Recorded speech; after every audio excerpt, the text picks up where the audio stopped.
수출 드라이브라 그랬죠. 수출로 외화를 버는 수밖에 없었습니다. 그러나 결과는 위기를 훌륭히 극복하는 것으로 나타났습니다. 온 국민의 슬기를 결집시킨 바로 유신 헌법이 만들어낸 유신 체제로 첫 번째 그 위기를 넘긴 것입니다. 또 두 번째 위기는 국가 75년 월남 패망과 함께 인도진압 한도의 공산화가 이루어지자 북한이 그런 분위기에 공모되어서 여기에 편승해서 남침을 기도했지만 결국 기회를 잡지 못했습니다. 그리고 7.3 남북 공동성명 바로 두 달 후에 바로 요인 암살 계획을 문세광을 통해서 시켜서 물론 목표는 저희 아버지였지만 어머니께서 돌아가시게 됐죠. 이렇게 믿을 수 없는 북한과 대처하고 있는데 안일하게 대처한다면 대통령의 의무를 해태하는 것이라 생각합니다. 만일 그 시기에 우리가 정치적으로 불안했다거나 국력 신장의 결집력이 어떤 구멍이라도 뚫렸더라면 북한은 남침을 감안했을 것입니다. 아마 남침을 안 했다면 북한이 아니겠죠. 이거는 세계 군사 전문가들의 일치된 견해입니다. 이 밖에도 유신 기간 동안 준비한 국가적 위기가 남침용 땅굴이나 유경수 여사 저격 사건, 북한군 복귀 만행이라든가 이런 것들이 수없이 현충원 폭파 사건 같은 이런 위기 때마다 큰 돈이 없이 우리가 극복하게 된 원동력이 바로 유신 체제의 이념에서 찾을 수 있다고 감히 말씀드릴 수 있습니다. 그리고 또 80년대 소득 1,000달러 이제 3대 웃음거리라고 하는 얘기가 있는데 아버지께서 그 당시에 80년까지는 우리가 소득 1,000달러를 올리겠고 수출 목표 100억 불을 달성하겠다. 그랬더니 그 당시 야당에서는 너무 꿈같은 얘기니까 그랬겠죠. 야당에서 그거는 3대 웃음거리로 그때 신문에 났었습니다. 그런데 다행스럽게도 그런 목표가 모두 시기를 앞당겨서 실현됐습니다. 그것이 다 유신 체제 덕분입니다. 여기에 계신 유신 정무의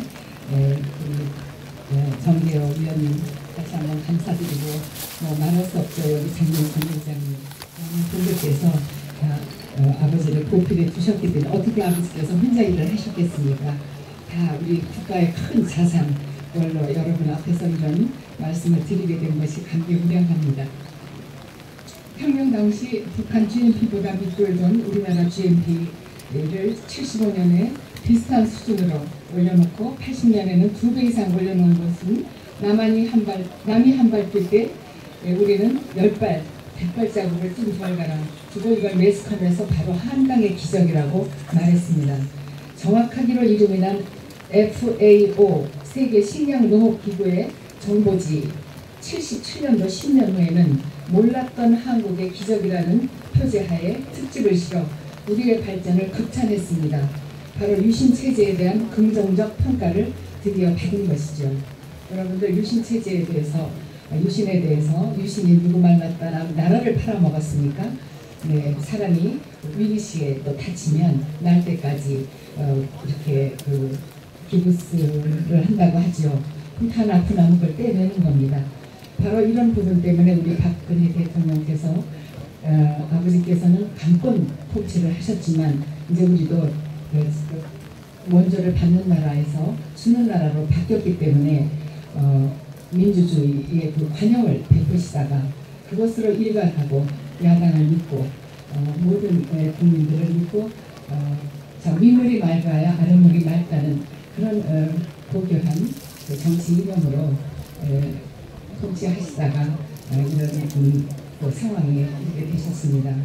차라리 아버지같이 강력한 통치권을 발휘하셨더라면 추진하시려고 했던 일을 마무리하지 않으셨을까 싶습니다. 그래서 여러 가지 이 주민들 남북 간에 여러분 지금 여기 국회에서 제가 존경하는 조원진 의원님 또 김진태 의원님 이렇게 나와 계시지만 미국에서는 교육을 잘하고 있는 나라 가정에서는 이런 얘기를 한답니다.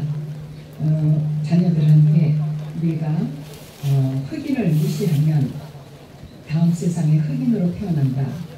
또 뭔가 장애인의 어려움을 이렇게 간과하거나 그런 사람들에 대해서 어떤 연민의 정으로 도우려는 마음을 갖지 않는다면 다음에 너는 그런 장애인으로 태어나게 된다. 이런 얘기가 있습니다. 우리가 북한 동포들 보이지 않는다고 먹고 살기 바쁘다고 그 사람들에 대한 생각을 하지 않고 아유 나 살 동안만 전쟁 안 일어나면 되지 내가 알 게 뭐야 거기 내 친척이 있어 이렇게 생각을 한다면 저는 인간이기를 포기한 또 김정일 치하에서 다음 세상에 태어나지 않을까 저는 그런 생각을 하기 때문에 저는 항상 그런 얘기를 우리가 내색하진 않아도 항상 남의 나라도 아프리카도 돕는데 같은 언어를 쓰고 있는 그런 북한 동포의 우리가 어려움을 알고 있지 않습니까? 그것을 간간히 생각하고 떠오르며 기도하는 마음으로 그분들을 마음으로라도 보살펴야 된다고 생각합니다.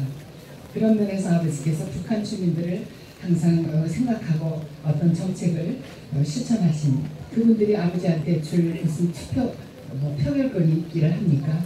그런 아버지의 인간성을 저는 더 존경하고 있습니다. 그리고 두서없는 글이지만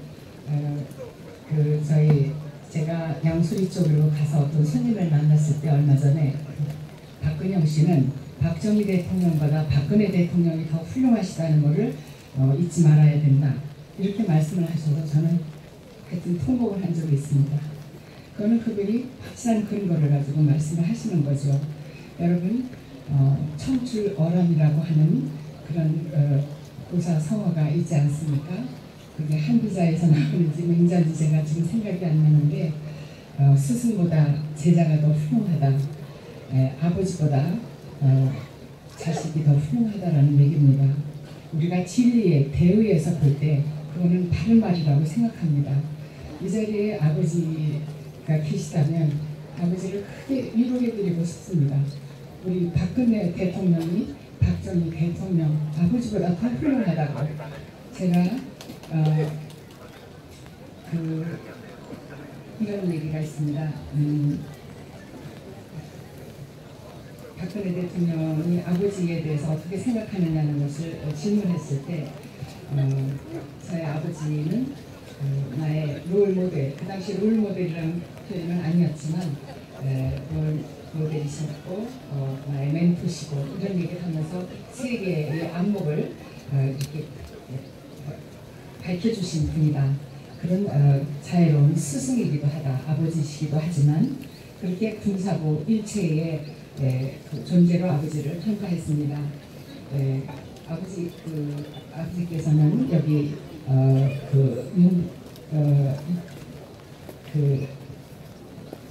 야구르트의 윤 회장님께서 나와 계신지 모르겠지만 윤 회장님께서 어머니께서 굉장히 어려운 군대 시절에 연탄인가 뭐를 하여튼 좀 너무 추워 그러니까 그걸 보내드리셨답니다.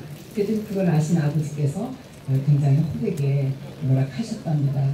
그래서 그때 다 아마 몰랐을 겁니다. 또 아버지께서 어머니를 회상하시면서 너희 어머니 훌륭한 것이 그렇게 많은 얘기를 나와 나눴어도 돈 모으는 일이라든가 재산을 불리는 얘기라든가 그런 건 한마디도 없었어. 이렇게 하시면서 이렇게 어깨가 처지시면서 참 얘기를 하셨다고 그렇게 들었습니다. 네, 그런 아버지의 딸로서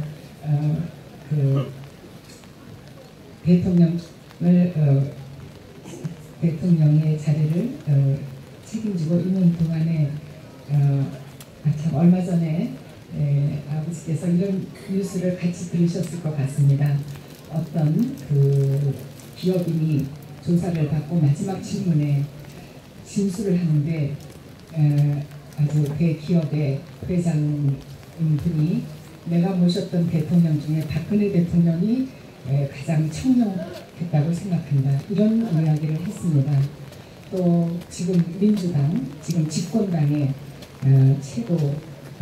최고위층에 있는 분이 박근혜 대통령의 창조 경제 우리가 계승할 점이 많다. 이런 얘기를 했죠. 스마트팜을 비롯해서 그때 박 대통령 계실 때는